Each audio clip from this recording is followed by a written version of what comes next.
오늘 우리에게 주신 하나님의 말씀은 에스겔 16장 35절로부터 52절까지의 말씀입니다.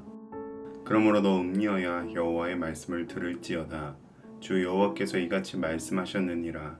내가 내 누추한 것을 쏟으며 내 정든 자와 행음함으로 벗은 몸을 드러내며 또 가증한 우상을 위하여 내 자녀의 피를 그 우상에게 드렸은즉 내가 너희 즐거워하는 정든 자와 사랑하던 모든 자와 미워하던 모든 자를 모으되 사방에서 모아 너를 대적하게 할 것이요 또 내 벗은 몸을 그 앞에 드러내 그들이 그것을 다 보게 할 것이며 내가 또 간음하고 사람의 피를 흘리는 여인을 심판함 같이 너를 심판하여 진노의 피와 질투의 피를 내게 돌리고 내가 또 너를 그들의 손에 넘기리니 그들이 내 누각을 헐며 내 높은 대를 부수며 내 의복을 벗기고 내 장식품을 빼앗고 내 몸을 벌거 벗겨 버려 두며 무리를 데리고 와서 너를 돌로 치며 칼로 찌르며 불로 내 집들을 사르고 여러 여인의 목전에서 너를 벌할지라. 내가 너에게 곧 음행을 그치게 하리니 내가 다시는 값을 주지 아니하리라.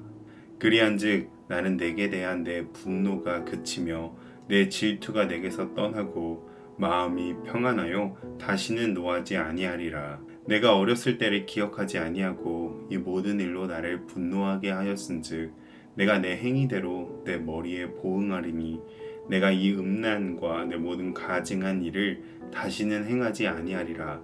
주 여호와의 말씀이니라. 속담을 말하는 자마다 내게 대하여 속담을 말하기를 어머니가 그러하면 딸도 그러하다 하리라.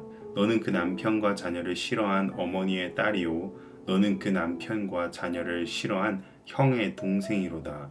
내 어머니는 햇사람이요 내 아버지는 아모리 사람이며 내 형은 그 딸들과 함께 내 왼쪽에 거주하는 사마리아요 내 아우는 그 딸들과 함께 내 오른쪽에 거주하는 소돔이라. 내가 그들의 행위대로만 행하지 아니하며 그 가증한 대로만 행하지 아니하고 그것을 적게 여겨서 내 모든 행위가 그보다 더욱 부패하였도다. 주 여호와의 말씀이니라. 내가 나의 삶을 두고 맹세하노니 내 아우 소돔 곧 그와 그의 딸들은 너와 내 딸들의 행위와 같이 행하지 아니하였느니라. 내 아우 소돔의 죄악은 이러하니 그와 그의 딸들에게 교만함과 음식물의 풍족함과 태평함이 있음이며 또 그가 가난하고 궁핍한 자를 도와주지 아니하며 거만하여 가증한 일을 내 앞에서 행하였음이라. 그러므로 내가 보고 곧 그들을 없이 하였느니라. 사마리아는 내 죄의 절반도 범하지 아니하였느니라. 내가 그들보다 가증한 일을 심히 행하였으므로 내 모든 가증한 행위로 내 형과 아우를 의롭게 하였느니라. 내가 내 형과 아우를 유리하게 판단하였은즉 너도 내 수치를 담당할지니라. 내가 그들보다 더욱 가증한 죄를 범함으로 그들이 너보다 의롭게 되었나니 내가 내 형과 아우를 의롭게 하였은즉 너는 놀라며 내 수치를 담당할지니라. 아멘. 이어령 교수님의 책 느껴야 움직인다의 내용 중에는 홀어머니를 모시는 한 청년의 이야기가 있습니다.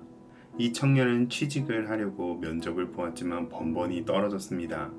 그리고 마지막 기회라고 생각하고 지원하여 면접을 보다가 늙으신 어머니를 모시고 있으니 꼭 기회를 주시면 더욱 열심히 일하겠습니다 라고 말하였습니다.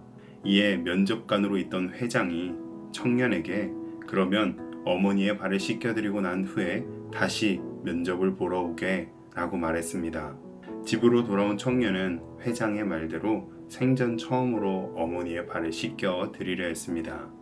그 순간 청년은 어머니 발에 박힌 굳은 살과 여기저기 갈라지고 닳고 검게 물든 발톱과 오그라든 발가락을 보게 되었습니다.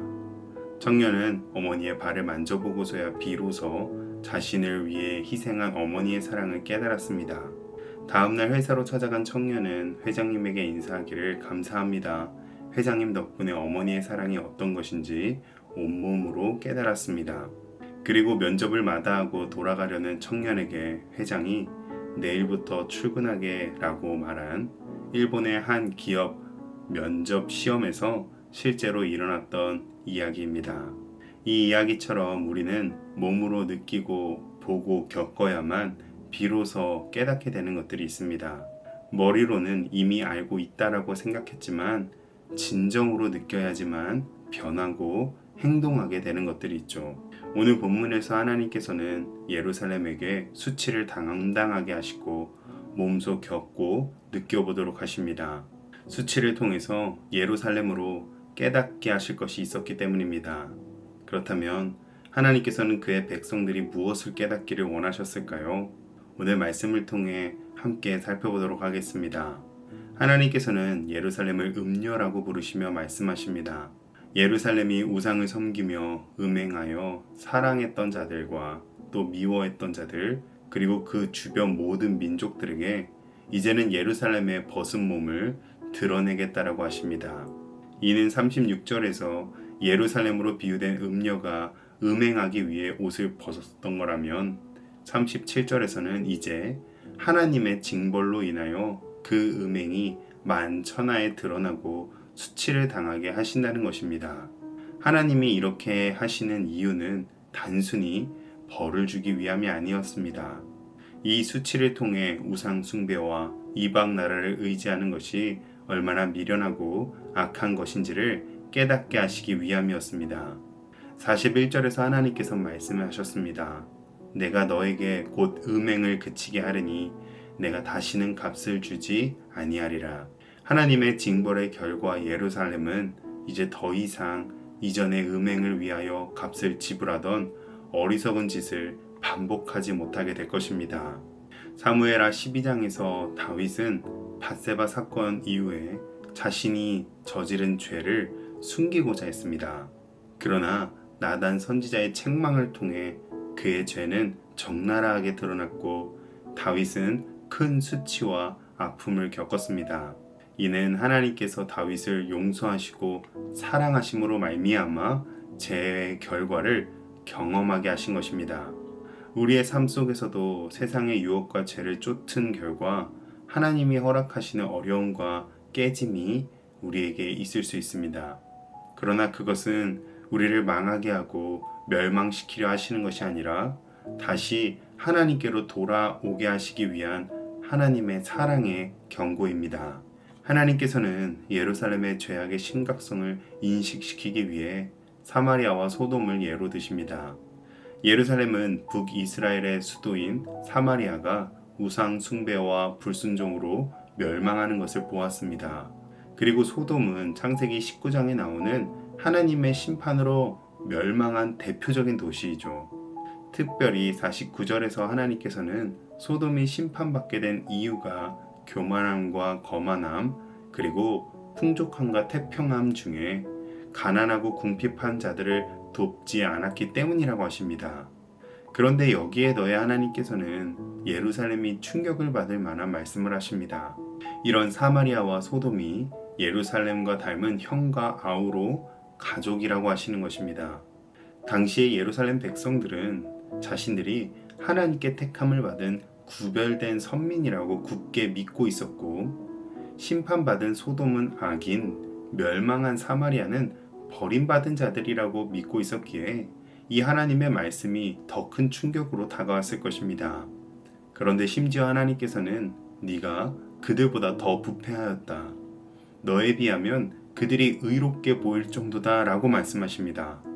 이는 예루살렘이 문자 그대로 소돔과 사마리아보다 더 심각한 죄악들을 행하였다라는 뜻보다는 하나님을 직접 알았고 하나님의 은혜와 언약 안에 있었던 백성이 하나님을 모르는 이들과 똑같은 죄악을 행하였음을 책망하시는 것입니다. 이에 하나님께서는 반복하여 말씀하십니다. 내 수치를 담당할지니라. 이는 죄를 가볍게 여기지도 말고 죄의 결과 그 무게를 온전히 느끼라는 것입니다. 죄의 심각성을 깊이 통감하여 깨닫지 못하면 회개할 수 없고 회개할 수 없으면 돌이킬 수 없기 때문입니다. 마태복음 11장에서 예수님께서는 고라신과 베세다와 가버나움을 책망하셨습니다. 그 이유는 이 도시들이 수많은 기적과 복음을 직접 보고도 회개하지 않았기 때문입니다. 예수님께서는 소돔에 이런 기적이 일어났더라면 오늘까지 남아 있었을 것이라고 말씀하셨습니다. 은혜를 많이 받았음에도 불구하고 회개하지 않는 것이 얼마나 무서운 죄인지를 보여줍니다.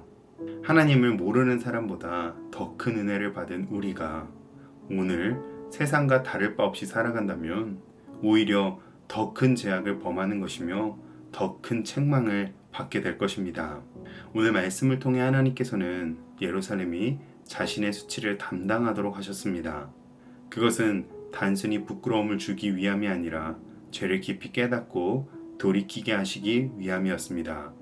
우리도 이 말씀을 통해 깨달아야 합니다. 첫째, 심판과 징벌의 원인인 죄악의 심각성을 분명히 깨닫고 회개해야 합니다. 둘째, 은혜에 받은 자로서 더욱 거룩하고 순결함을 지켜야 합니다. 그러므로 우리 모두가 진심으로 회개할 때에 수치를 은혜로 바꾸어 주시고 눈물을 찬양으로 변하게 하시며 심판의 자리에서도 사랑과 긍휼을 누리게 하시는 예수님의 보혈 안에서 날마다 하나님의 거룩한 신부로 살아가시기를 주님의 이름으로 축복합니다. 기도하겠습니다. 하나님 아버지, 우리가 은혜로 살아가면서 그 은혜를 잊고 세상과 타협할 때가 있었음을 고백합니다. 하나님의 긍휼로 우리의 죄와 타협과 수치를 깊이 깨닫게 하시어 우리를 회개의 자리로 이끌어 주옵소서. 다시는 죄악의 길로 돌아가지 않는 굳건한 믿음을 주시고 영원토록 주님만을 사랑하는 순결한 신부로 살게 하옵소서. 예수님의 이름으로 기도합니다. 아멘.